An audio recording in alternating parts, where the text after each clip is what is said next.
Dorong percepatan pengentasan kemiskinan, Dinas Koperasi dan UKM Provinsi Jambi segera salurkan bantuan program Dumisake. Partai politik yang tidak memperbaiki berkas bacalek terancam gugur pada pemilu 2024. Kepulangan jamaah haji tahun 2023 bebas dari screening COVID-19.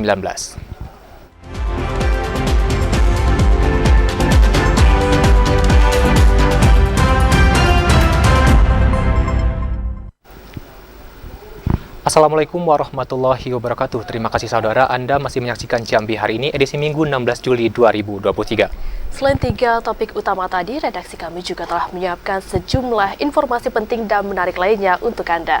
Bersama saya, Karadi Utari. Dan saya Ridho Akbar, inilah Jambi hari ini selengkapnya.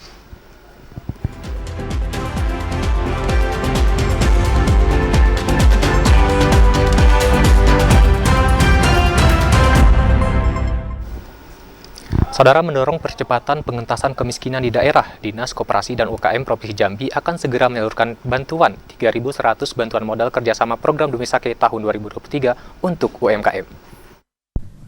Mendorong percepatan pembangunan daerah sesuai visi misi Jambi Mantap yang menjadi target kerja pemerintah, Dinas Koperasi dan Usaha Kecil Menengah Provinsi Jambi akan segera menyalurkan 3.100 bantuan modal kerja program Dumisake tahun 2023 untuk usaha mikro kecil menengah dengan anggaran hingga 20 miliar rupiah.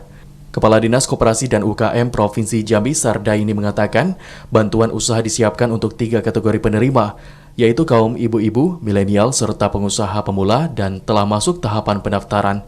Hingga minggu kedua bulan Juli, sudah terdapat 11.000 UMKM yang mendaftar. Sardaini memastikan proses verifikasi akan dilakukan secara cermat dan sementara untuk peluncuran bantuan akan dilakukan paling lambat pada akhir bulan Agustus setelah seluruh proses verifikasi rampung. Bantuan UKM yang bersumber dari dana Dumisake tahun 2023 ini jumlah kota kita yaitu 3.100 UMKM yang ada di Provinsi Jambi ini nantinya akan kita rekrut, kita seleksi mana yang mereka masuk dalam kategori. Ada 3 kategori. Tahapannya untuk saat ini kita sudah melakukan pendaftaran melalui online.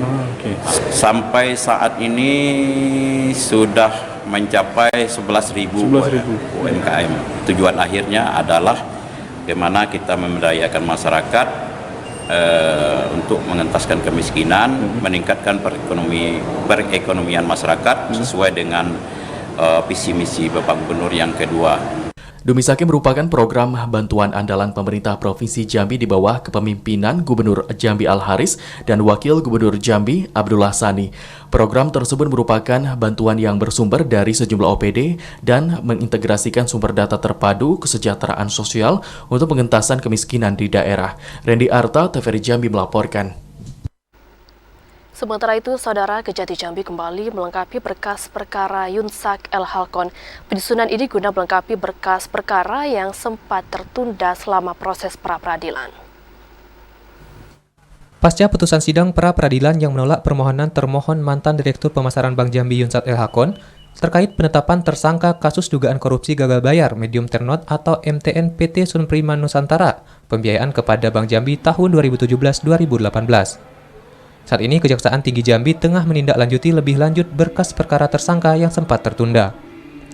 Melalui pesan singkat, Jaksa Kejati Jambi Robert mengatakan, kini pihaknya telah menyelesaikan penindakan yang tertunda, di antaranya mengenai penyusunan lanjutan berkas penyidikan hingga berkas dakwaan. Penyidik berencana dalam waktu dekat berkas akan dilimpahkan ke pengadilan, serta dilanjutkan pelimpahan tersangka dan barang bukti untuk kepentingan persidangan. Sebelumnya, penyidik Kejaksaan Tinggi Jambi menetapkan 4 orang tersangka tindak pidana korupsi gagal bayar Medium Ternot atau MTN PT Sun Prima Nusantara pembiayaan pada Bank Daerah Jambi tahun 2017-2018. Pada kasus yang turut menjerat mantan Direktur Bank Jambi ini, ditafsir negara mengalami kerugian hingga mencapai 310 miliar rupiah. Ashar, TVRI Jambi melaporkan. Saudara, menjaga ketersediaan sekaligus stabilitas harga pangan di Kabupaten Batanghari, Pemkab menyediakan kios pangan murah. Sebanyak ribuan kilogram beras, minyak serta gula tersedia untuk memenuhi kebutuhan masyarakat. Upaya pencegahan inflasi harga terhadap sejumlah bahan pangan terus dilakukan Pemkab Batanghari. Salah satunya dengan menyediakan bahan pangan murah di kios pangan yang ditempatkan di Dinas Pangan, Pertanian, dan Perikanan Batanghari. Langkah tersebut untuk menjaga stabilitas pasokan dan harga pangan seperti beras, gula pasir, serta minyak goreng. Kepala Bidang Pangan Dinas Pangan, Pertanian, dan Perikanan Batanghari Rahima mengatakan, guna memenuhi ketersediaan bahan pangan, pihaknya bekerjasama dengan Bulog Jambi untuk memasok barang-barang yang dibutuhkan. Di antaranya 2.000 kg beras dengan harga jual mulai dari Rp46.000 hingga Rp62.000. Gula pasir sebanyak 80 kg, serta minyak goreng kemasan sebanyak 120 liter. Tujuannya adalah kita untuk menjaga ketersediaan pangan dan untuk menjaga stabilitas harga pangan di Kabupaten Batanghari. Yang dijual di sini ada beras SPHP, kemudian ada beras premium, kemudian ada beras kita, beras Drupadi, dan Sukarasa, serta minyak goreng Pipco dan gula polos, gula putih polos. Sementara untuk pembelian bahan pangan berupa beras, setiap konsumen hanya boleh membeli dengan jumlah maksimal 25 kg. Hal ini untuk mengantisipasi dijualnya kembali bahan pangan tersebut dengan harga yang lebih tinggi. Ade Juniawan, TVRI Jambi, melaporkan. Dinas Pendidikan dan Kebudayaan Kabupaten Tanjung Jabung Barat mengajukan 1.638 formasi guru pegawai pemerintah dengan perjanjian kerja atau P3K. Pengajuan seleksi pegawai P3K ini, saudara, telah sesuai aturan dan melalui pengkajian terhadap kekurangan tenaga pendidik guru di Kabupaten Tanjung Jabung Barat. Akibat banyaknya guru berstatus ASN yang memasuki masa pensiun serta banyaknya guru berstatus honorer baik di tingkat SD dan SMP, Dinas Pendidikan dan Kebudayaan mengajukan penerimaan guru P3K sebanyak 638. Pengajuan ini dinilai telah sesuai aturan dan kebutuhan. PLT Dinas Pendidikan dan Kebudayaan Tanjab Barat Dahlan mengatakan, pengajuan formasi guru P3K telah dikaji dan dihitung sesuai aturan, baik dari jumlah guru pensiun setiap tahun dan kebutuhan guru di tingkat SD dan SMP. Untuk seleksi penerimaan P3K, pihaknya masih menunggu Juknis Pusat, serta telah menganggarkan gaji khusus guru P3K melalui dana APBD Perubahan tahun 2023. Tahun ini kekurangan itu kita berharap yang P3K kemarin tes tahun 2022, ini sekarang kan dalam proses nih di BKN. Ada yang nama tidak lengkap, ini insya Allah di tahun ini yang 300 realisasi, nah di 2023 ini kita sudah mengusulkan juga. Artinya ada yang linear, ada yang tidak linear. Nah, kalau kita gabungan itu semuanya sekitar 1.638. Didi Haryadi, TVRI Jambi, melaporkan. Saudara KPU Batanghari tetapkan lokasi khusus TPS Pemilu 2024 di Lapas Kelas 2B Muara Bulyan. Informasi selengkapnya akan kami hadirkan usai jeda pariwara berikut.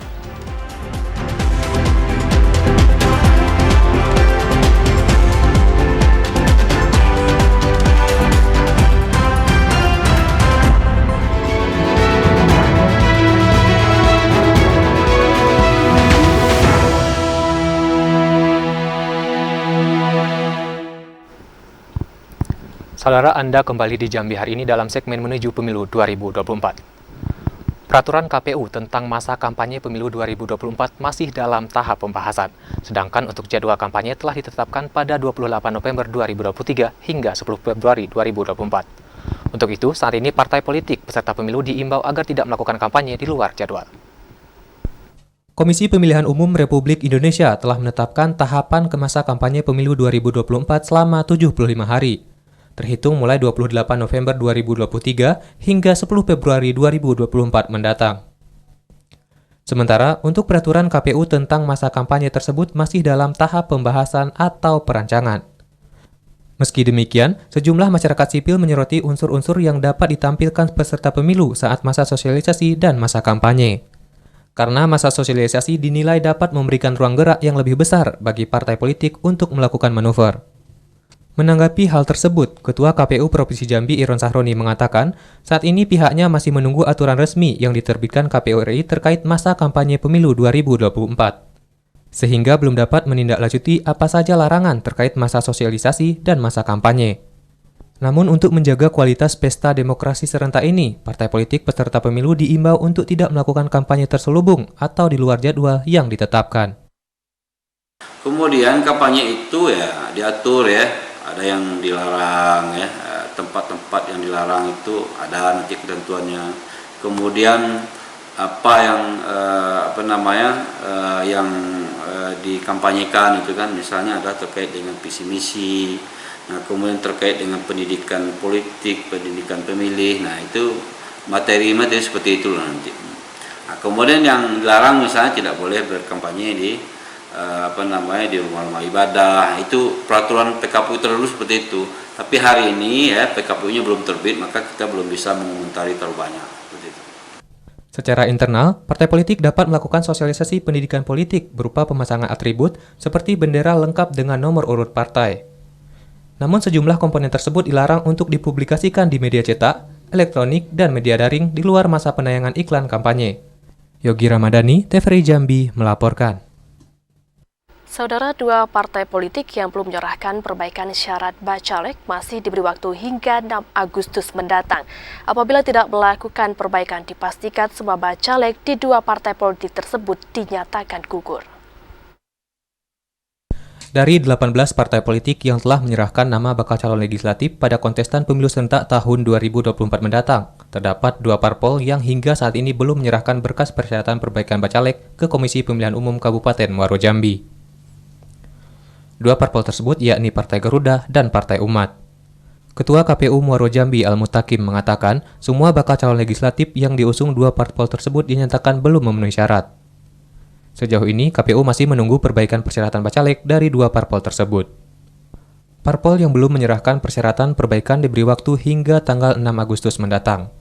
Apabila tidak melakukan perbaikan berkas, dua parpol tersebut dipastikan gugur atau gagal untuk mengikuti kontestan 5 tahunan tersebut. Dari 18 partai itu cuma ada 16, duanya tidak mengajukan perbaikan. Itu Partai Garuda sama Partai Umat yang tidak menyerahkan berkas administrasi untuk perbaikan itu. Mulai hari ini sampai tanggal 6 Agustus kita melakukan verifikasi administrasi terkait data yang diserahkan yang disilon juga kan. Hingga saat ini, petugas KPU Muaro Jambi terus melakukan verifikasi terhadap semua berkas bacalek. Namun, KPU Muaro Jambi belum dapat memastikan berapa banyak bacalek yang tidak memenuhi syarat setelah tahapan perbaikan. Berdasarkan jadwal tahapan, KPU akan mengumumkan daftar calon sementara pada tanggal 19 Agustus 2023 mendatang. Azam Afnan, TVRI Jambi, melaporkan. Saudara, Komisi Pemilihan Umum Daerah KPUD Salawangun memastikan 2 orang anggota DPRD Salawangun aktif yang pindah partai telah membuat pernyataan surat pengunduran diri saat menyerahkan berkas perbaikan bacalek sebagai peserta pemilu 2024 mendatang. Pengunduran diri menjadi syarat wajib bagi anggota Dewan Perwakilan Rakyat jika mencalonkan diri lewat partai politik pada pemilu 2024 mendatang. Ketua KPUD Salawangun Ahmad Mujadid mengatakan, sesuai dengan tahapan penerimaan pada perbaikan berkas bacalek, pihaknya memfokuskan berkas bacalek yang berasal dari anggota DPRD aktif. Pasalnya, pihaknya menemukan 2 orang anggota Dewan aktif di pemilu 2024 mendatang tidak lagi di partai pemilu 2019 sebelumnya. Mujadid menjelaskan, bagi anggota DPRD aktif yang tidak menyertakan surat pernyataan, maka dalam proses verifikasi administrasi dan penelitian akan ditetapkan dan dinyatakan tidak memenuhi syarat atau TMS. Dia anggota Dewan aktif dari partai peserta pemilu tahun lalu, terakhir 2019. Tentunya hari ini mereka mendaftar di partai yang berbeda.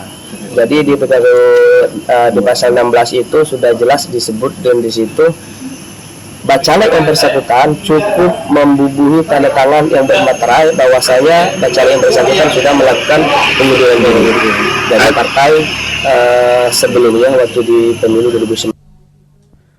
Ketentuan dan syarat pengunduran diri diatur dalam Peraturan KPU Nomor 10 Tahun 2023 tentang pencalonan anggota DPR, anggota DPRD Provinsi, dan Kabupaten Kota aktif. Edi Kusnadi, TVRI Jambi, melaporkan. Lokasi khusus atau Loksus TPS pada pemilu 2024 mendatang telah ditetapkan KPU Batanghari, yakni di Lapas Muara Bulian, dan hanya diperuntukkan bagi warga binaan di dalam lapas tersebut. Penetapan lokasi khusus atau Loksus TPS yang berada di Lapas Kelas 2B Muara Bulian nantinya akan menjadi tempat warga binaan untuk menyalurkan hak suaranya pada pemilu 2024 mendatang. Seperti pada pemilu di beberapa tahun sebelumnya, Langkah ini dilakukan sebagai bentuk kebebasan demokrasi agar para tahanan dapat menggunakan hak pilihnya. Komisioner KPU Batanghari, Henry Handayani, mengatakan jumlah pemilih di TPS Loksus tersebut mencapai 172 orang, dengan pemilih keseluruhan merupakan laki-laki. Bahkan jumlah pemilih pada Loksus tersebut telah termasuk bagian daftar pemilih tetap yang telah diplenokan oleh KPU, yakni sebesar 222.203 jiwa. Pemilih Loksus atau TPS Loksus ya. TPS Loksus atau lokasi khusus di Kabupaten Batanghari ini ada satu TPS, yaitu di Kecamatan Muara Belian, di LP Muara Belian. Itu jumlah pemilihnya 172 orang, semuanya laki-laki. Perlakuannya kurang lebih sama dengan pemilih lain. Intinya semua warga yang memang Pihak KPU juga akan tetap mengakomodir setiap pemilih apabila nantinya terdapat penghuni lapas baru yang belum masuk ke dalam DPT pada TPS Loksus tersebut. Ade Juniawan, TVRI Jambi melaporkan.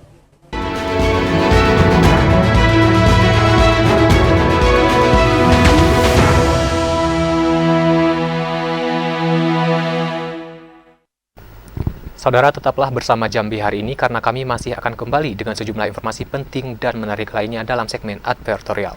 Di antaranya sambut peringatan Hari Adat dalam Provinsi Jambi ziarah ke makam Rangkayo Hitam.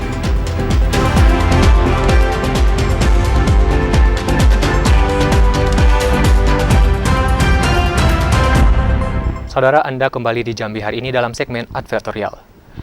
Ikut serta dalam pemusnahan barang bukti berkekuatan hukum tetap, Wakil Bupati Bungo mengapresiasi kinerja para penegak hukum dalam pemberantasan narkoba. Wakil Bupati Bungo Syafruddin Dwi Aprianto menghadiri serta mengikuti pemusnahan barang bukti yang telah berkekuatan hukum tetap berdasarkan putusan pengadilan di kantor Kejaksaan Negeri Muaro Bungo. Syafruddin Dwi Aprianto mengatakan, narkoba merupakan hal yang dapat merusak dan menghambat perkembangan generasi bangsa. Untuk itu, Pemkab Bungo mengapresiasi para penegak hukum di Bungo yang terus memberantas penyalahgunaan narkoba serta kejahatan lainnya. Ini bersama Pemkab Bungo kami mengapresiasi langkah yang diambil oleh Kejari Bungo untuk memusnahkan barang bukti narkoba yang sudah punya kekuatan hukum. Ini saya pikir merupakan wujud kita punya komitmen sama untuk pemberantasan narkoba di Bungo. Karena hari ini kalau kita bicara narkoba tidak bisa selesai satu instansi, tapi harus ada sinergi baik dari aspek pencegahan juga pemberantasan.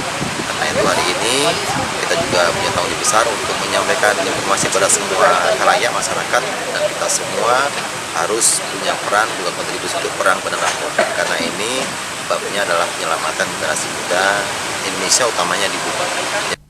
Sementara itu, Kasih Intelijen Kejari Bungo Aben Situmorang mengatakan pemusnahan barang bukti yang telah berkekuatan hukum ini rutin dilaksanakan pihak Kejaksaan Bungo. Barang bukti yang dimusnahkan berasal dari tindak pidana umum dalam kurun waktu bulan November 2022 sampai 14 Juli 2023. Ada tujuan dari pelaksanaan barang bukti ini adalah satu, untuk memberi kepada masyarakat, memberitahu kepada masyarakat bahwa barang bukti yang sudah mempunyai kekuatan tetap, yang sudah disidangkan, mendapat penyempurnaan terhadap pelaksanaan eksekusi terhadap orang maupun terhadap barang bukti yang dilaksanakan persidangan di Pengadilan Negeri Bungo. Pemusnahan barang bukti yang berkekuatan hukum tetap tersebut yakni narkoba jenis sabu dengan berat bersih 1062,14 gram, narkotika jenis pil ekstasi sebanyak 433 butir, timbangan digital sebanyak 6 unit, serta beberapa senjata tajam dan alat komunikasi lainnya. Pemusnahan narkoba jenis sabu dilakukan dengan cara diaduk dalam wadah dan dibuang ke selokan, serta barang bukti lainnya dilakukan dengan cara dibakar. Muhriandi, TVRI Jambi melaporkan. Informasi lainnya, Saudara, 5 komoditas bahan pokok yang menjadi penyumbang inflasi bulanan di wilayah Kabupaten Sarolangun dipastikan terkendali. Ini diketahui dari hasil pantauan Tim Pengendali Inflasi Daerah dan PJ Bupati Sarolangun di Pasar Singkut, Kecamatan Singkut. Upaya penanganan inflasi terus dilakukan oleh Pemkab Sarolangun. Salah satunya dengan melakukan pemantauan, kondisi, dan harga komoditas yang menyumbang inflasi bulanan, seperti telur ayam, daging ayam, beras, tepung terigu, dan cabai merah. Bahkan penjabat Bupati Sarolangun, Bahril Bakri, mengatakan terdapat beberapa strategi dalam upaya penanganan inflasi daerah yang dianggap efektif, di antaranya operasi pasar murah dan pemantauan harga bahan pokok di pasar. PJ Bupati menjelaskan, Berdasarkan hasil monitoring harga pangan, dari 5 komoditas penyumbang inflasi bulanan, hanya harga telur yang belum mencapai harga normal, yakni Rp38.000 per karpet. Namun dipastikan harga telur saat ini sudah turun dari harga sebelumnya, yakni Rp56.000 per karpet menjadi Rp54.000 per karpet.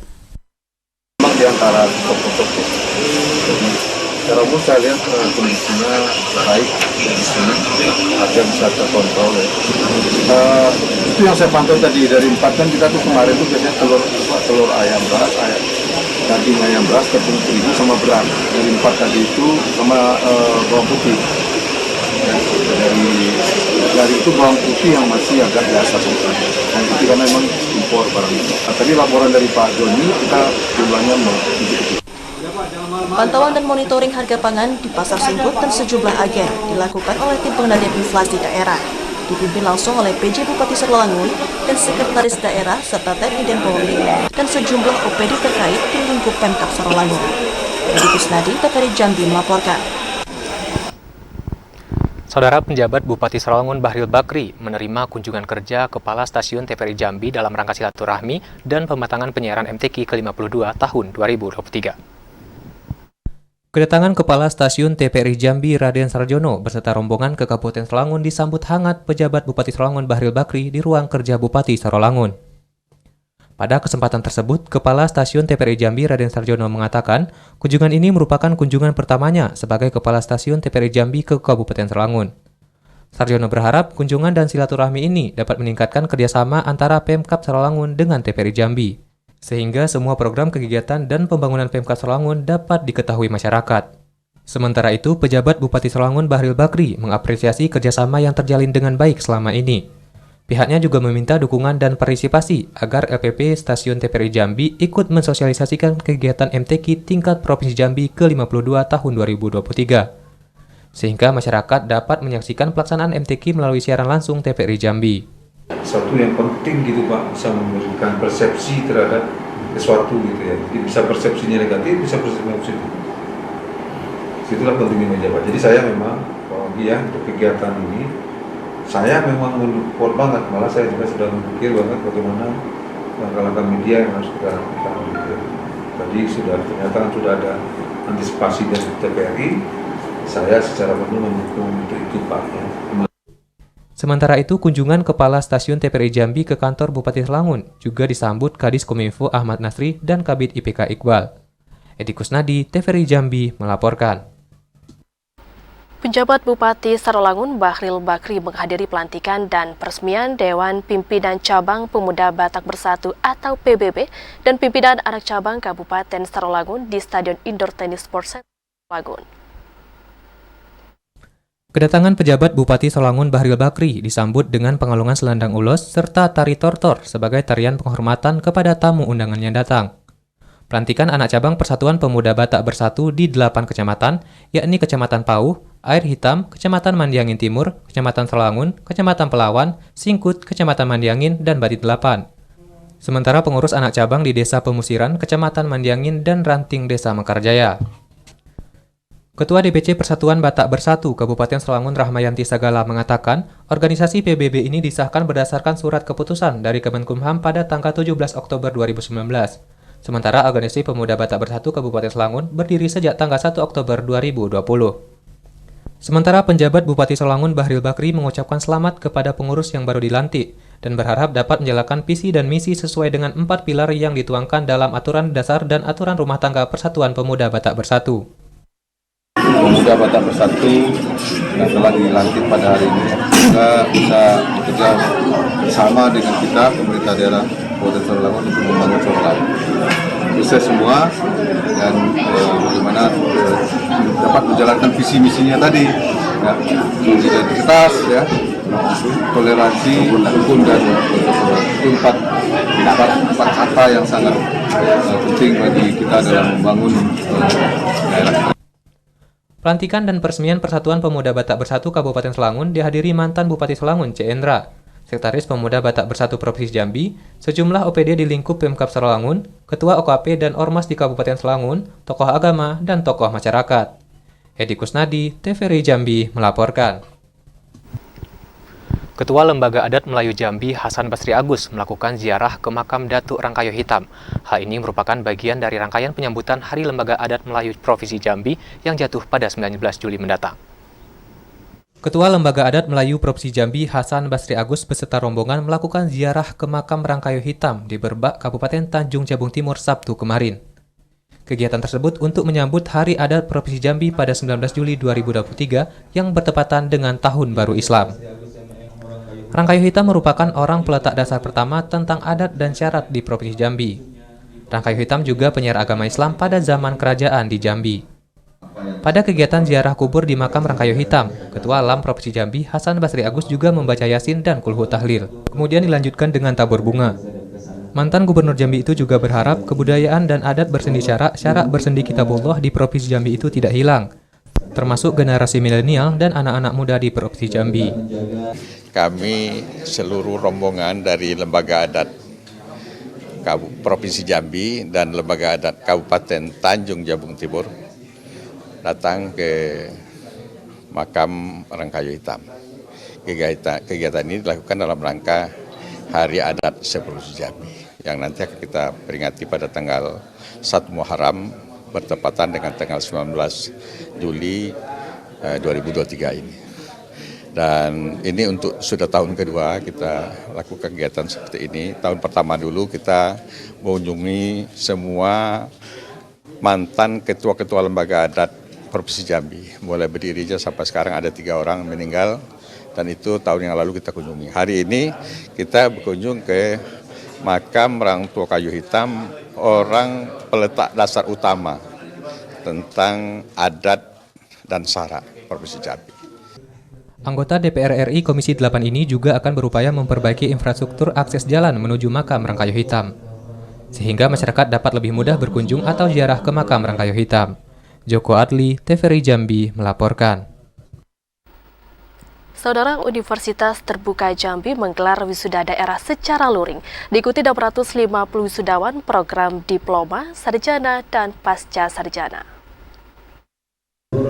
Universitas Terbuka Jambi menggelar wisuda secara luring pada Sabtu 15 Juli di salah satu hotel di Kota Jambi.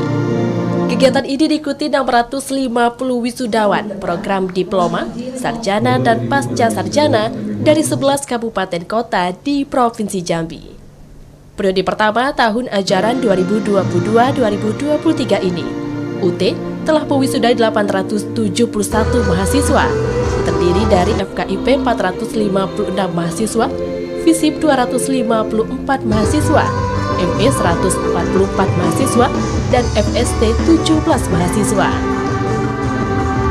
Wakil Rektor 3 Universitas Terbuka Andi Widata pada sambutannya mengatakan, sebagai wisudawan Universitas Terbuka harus memiliki tugas dan tanggung jawab dalam memberikan sumbangsi nyata kepada masyarakat dengan segala sumber daya yang dimiliki untuk kebaikan, kemakmuran, dan kesejahteraan masyarakat, khususnya Provinsi Jambi. Kita mengharapkan kuliah itu tidak lagi seperti dulu, harus ada ongkos, ngekos, tetapi dengan adanya UT, hanya kita bisa menggunakan pendaftaran dengan HP, smartphone, atau juga kita menggunakan juga laptop ya. Nah, ujian biasanya kita bisa melakukan dengan perkembangan sekarang, ujian itu bisa di mana saja. Pada kegiatan wisuda Universitas Terbuka juga dilaksanakan penandatanganan kesepakatan bersama antara Universitas Terbuka dengan pemerintah Kabupaten Tanjung Jabung Timur dan pemberian cindramata bagi lulusan terbaik, yakni atas nama Meri Program Studi S1 Manajemen dengan IPK 3,74 dan mahasiswa dengan semangat terbaik, yakni M. Zainuddin dengan usia 64 tahun. Direktur UT Jambi, Yasir, mengatakan kerjasama UT dengan pemerintah daerah sebagai wujud komitmen Universitas Terbuka untuk meningkatkan kualitas sumber daya manusia terdidik khususnya di Provinsi Jambi. Kepada lulusan terbaik Universitas Terbuka. Baik, terima kasih. Pada hari ini kami baru saja menyelesaikan kegiatan wisuda yang dihadiri sekitar 650 wisudawan dari 11 kabupaten kota. Sebelumnya kita juga sudah ada seminar dengan Ketua MPR RI dan hari ini juga ada penandatanganan kerjasama dengan Bupati Tanjung Jabung Timur dan kemarin juga Bupati Kabupaten Muara Jambi. Harapannya UT semakin dikenal, itu yang pertama. Kedua, bisa membantu meningkatkan SDM di Provinsi Jambi.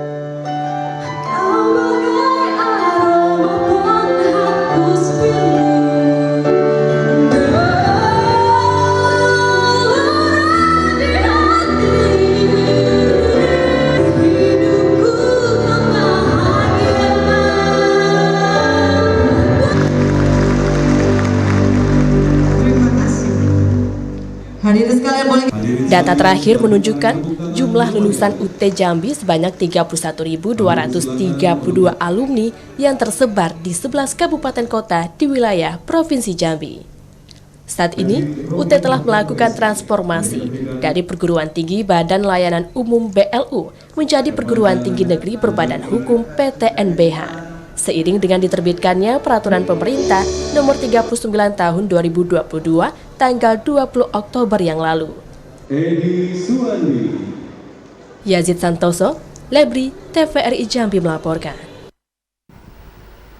Saudara, komunitas di Tanjung Jabung Timur kenalkan permainan tradisional pada generasi penerus bangsa. Informasinya akan kami hadirkan usai jeda pariwara berikut, tetaplah di Jambi hari ini.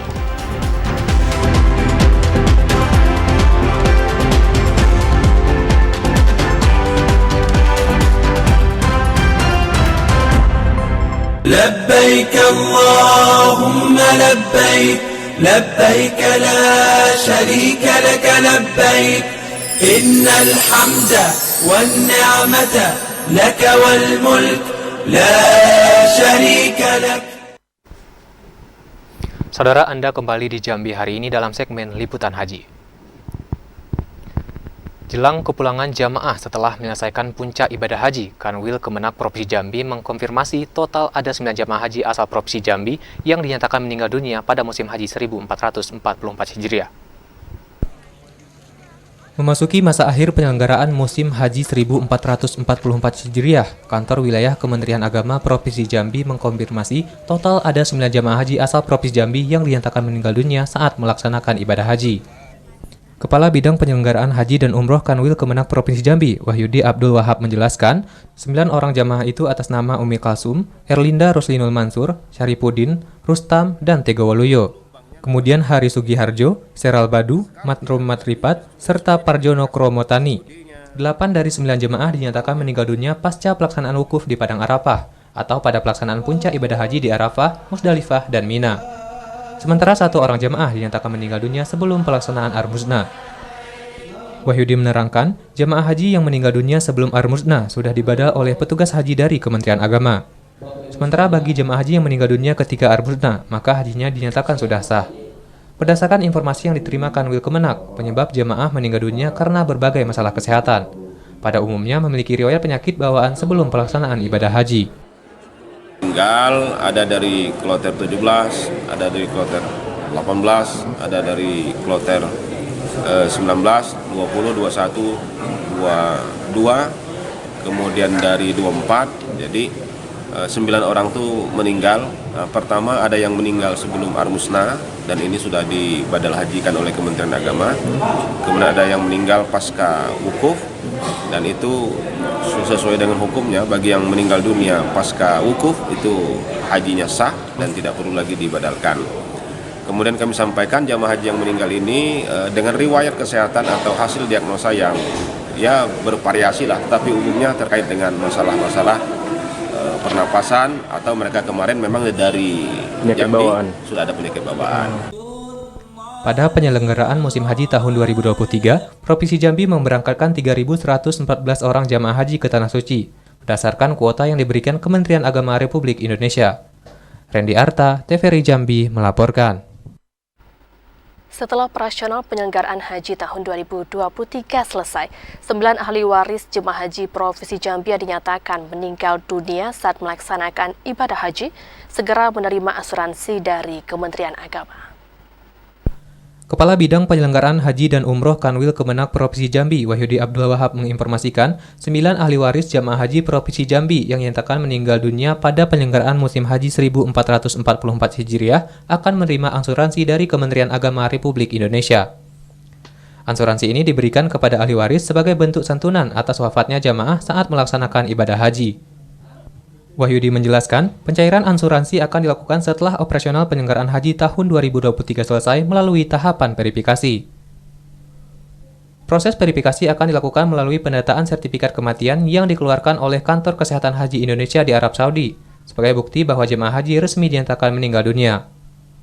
Untuk saat ini, sudah ada 1 dari 9 jamaah haji Provinsi Jambi yang proses verifikasinya selesai. Sementara untuk 8 jamaah lainnya masih dalam proses penyelesaian verifikasi. Jamaah dari 9 yang meninggal ini yang proses verifikasi proses verifikasi dari Kementerian Agama Pusat sudah selesai. Mudah-mudahan dalam waktu cepat proses verifikasi selesai untuk proses pencairan asuransi. Untuk asuransi kami sampaikan, untuk asuransi itu ternyata Kementerian Agama itu memberikan pergantian asuransi itu 1 kali biaya pendaftaran ditambah dengan biaya pelunasan. Artinya 1 orang jamaah itu akan menerima asuransi sebesar 47 juta. Berdasarkan kebijakan yang dikeluarkan Kementerian Agama, setiap jamaah haji yang wafat di Tanah Suci akan mendapatkan biaya asuransi dengan ketentuan 1 kali biaya pendaftaran dan biaya pelunasan, yakni senilai lebih kurang 47 juta rupiah. Randy Arta, TVRI Jambi melaporkan. Saudara, sebanyak 3.104 jemaah haji asal Provinsi Jambi hari ini mulai diberangkatkan dari Arab Saudi. Para jemaah haji diperkirakan akan tiba di asrama Provinsi Jambi pada 17 Juli 2023. Sementara pada tahun ini, kepulangan jemaah haji bebas dari screening COVID-19. Kantor Wilayah Kementerian Agama atau Kemenak Provinsi Jambi telah menjadwalkan kepulangan 3.104 jemaah haji akan tiba di asrama haji pada 17 Juli 2023 besok. Dijadwalkan kepulangan jemaah haji sampai dengan 25 Juli 2023 mendatang. Fase kepulangan pertama, jemaah haji dari kloter 17 sampai kloter 24. Sementara fase kedua dijadwalkan pada 3 Agustus 2023, khusus untuk kloter tambahan atau kloter 34. Pemulangan pertama untuk kloter 17 dari Kabupaten Tanjung Jabung Barat, sebanyak 372 orang jemaah haji. Nantinya jemaah akan dijemput di Bandara Sultan Taha Jambi.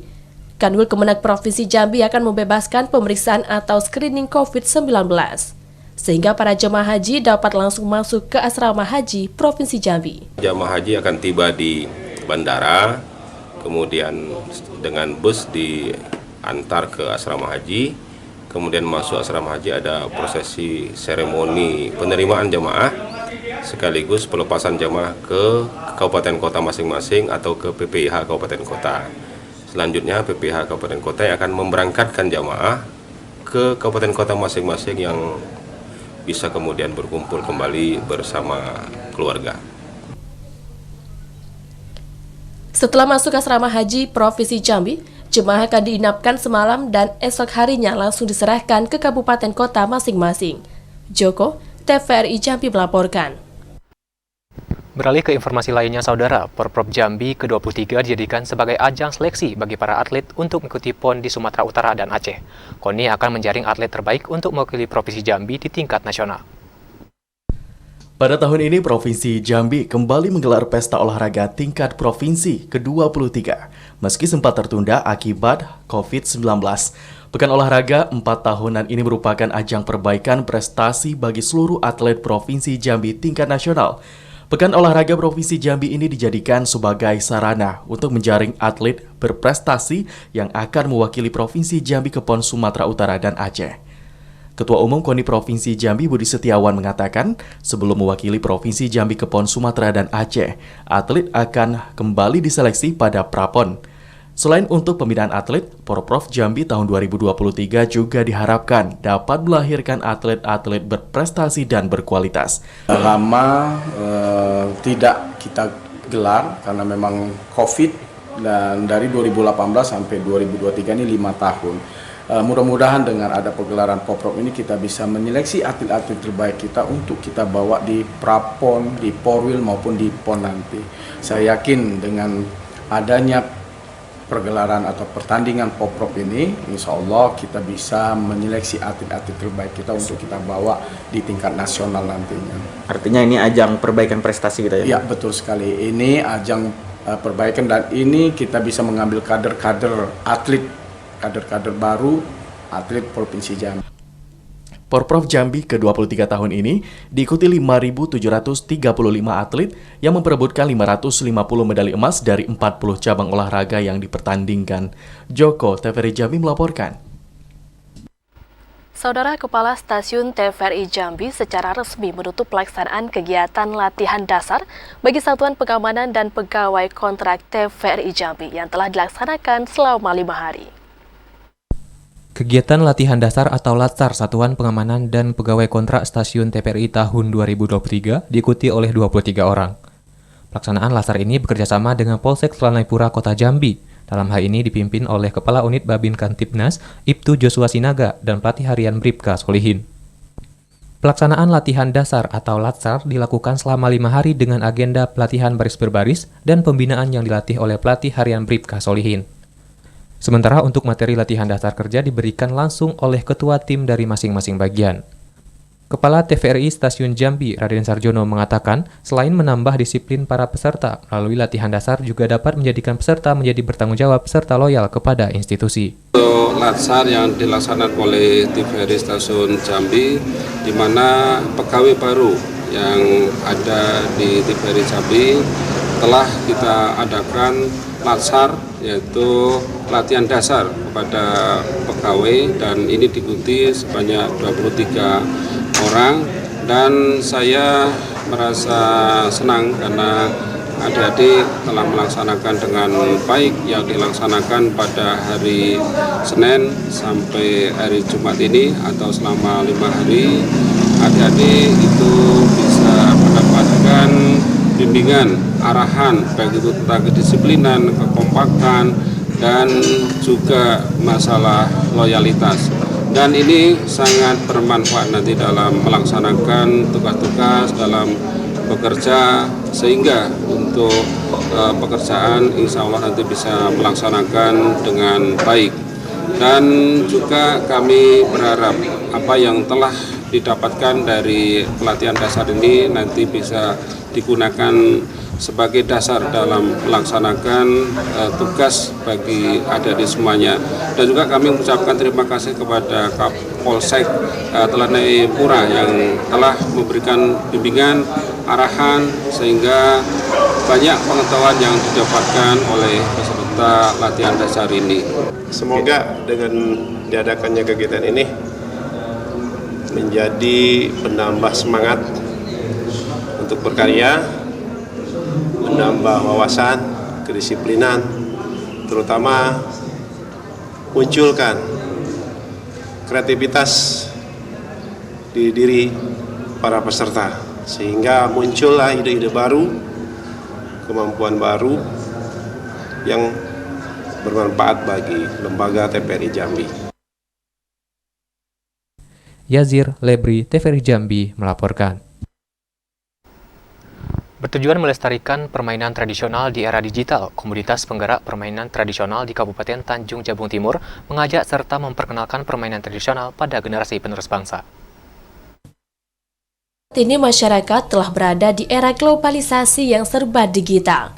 Namun di ujung timur Provinsi Jambi, terdapat para muda-mudi yang terus menyosialisasikan dan menggerakkan permainan tradisional agar tetap eksis serta dikenali oleh generasi penerus bangsa.